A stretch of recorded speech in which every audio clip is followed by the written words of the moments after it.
Hi all, what you see here is induction oven Siemens. The model is EX675 This is an old model.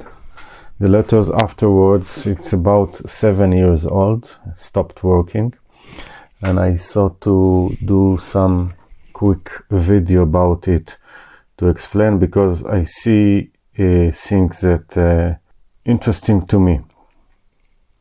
Okay, so what I'm talking about is, after taking it apart, you can see that we have here 6 coils, because it was fixed zone with 2 coils on the right side, and on the left side we have 4 coils.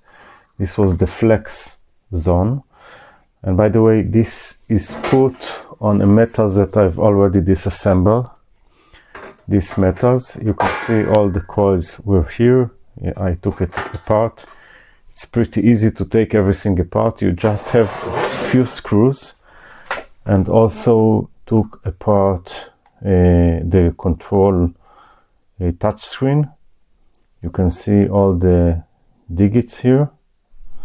Yeah, and what is interesting to me, it was said that this is 3-phase induction, but actually this is not 3-phase, because when you're opening it, you can see that, and also on the bottom connection, you see that actually you have only 2 phase. One phase is going to this board here, and the other is going to this board here. And by the way, this is the input. You can see, so one phase is here and the other is here, and that's all 2 phase only. And also you can see this board is to the flex zone here, to this PCB here, and this is to the fixed zone here. Here you can see that we have a kind of power supply, and you have a 24 volts, so probably it's 24 volt power supply. And you can see that on the board here we have microcontrollers. Okay, so this is basically the main control unit, and we can see the diode bridge, and also we can see the IGBT transistor. And the way that it works, it's pretty easy. Okay, so how does it work? You can see that on the power board, I call it the power board, just this area is not power, where the microcontroller is. The power is on this side and this side, which is going to the coils, of course. And here you can see some interesting thing. First, you can see that we have a kind of a coil with induction meter. It's not induction, it's current. It is probably current meter, so it actually senses the current that is going to the coil. And I remind you, if you don't know, these coils are working in high frequency range. The range is around, I think, 100 kilohertz and a little above, maybe 200 kilohertz or till something like this. This is the way the induction works. So this IGBT is controlling this high pulse rate for the induction coils, but not alone, because you can see that there is also relays. So basically what is going on, the IGBT gets probably a fixed 100 or 200 kilohertz pulses, and the actual coil current is going through these relays. So basically the relays are the end control to the current to the coil. Almost sure about it. Also, what is interesting to see is that these boards are general boards. How do I know it? Because you can see that we have additional spaces for other component, probably another capacitors and another relay, and also on the other board we have more places, which means that this board is for several different model with different maybe coil numbers and flex number. And the interesting thing to see also that each coil, for example this one, yeah, you can see the coil. By the way, this is just like a carton cover. You can take it off and see the actual coils, yeah, to see what is the condition. This is in a good condition even after so many years. But what I would like to show you is the sensor. There is a sensor here.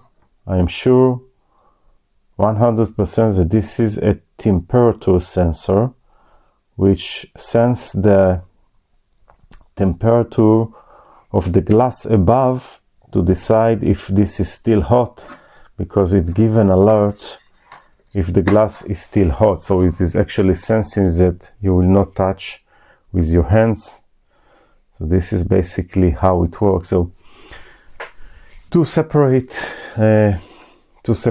power, one phase to this side and one phase to this side. This is also a power supply. I don't know how I will check it, because yeah, maybe I will connect just one phase and try to measure it. Just curious what go bad with it, because when you power it on, it's like moving to the lock, and the lock function doesn't work anymore. So maybe, I don't know, maybe a microcontroller problem, maybe other problem. What you can do to check it, you can do some basic, if you have the same problem, basic measurement that I've already done. What you can do is first to sense the coils. That it's a little difficult to sense the coils, because a coil is of course a short, yeah. So if we will go for this coil, for example, we can see the red and the black wires. The big wires, of course, are the current wires, and when we measure from one end to the other, we will see a short. You see 0.2 ohm. This is a total short. This is how it should be. If the coil is burned, you will see maybe something else. Not with, it will not be open, yeah, for sure. I don't believe. But maybe the coil have other problem, like the induction is not what it's supposed to be, or things like this.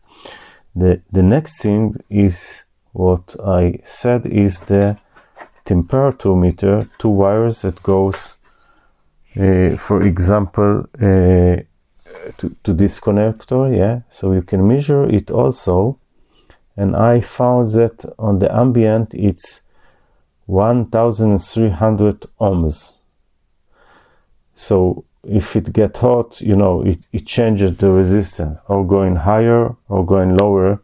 You can do it, of course, with a blower, yeah, to put a blower to the sensor and see that it is changing.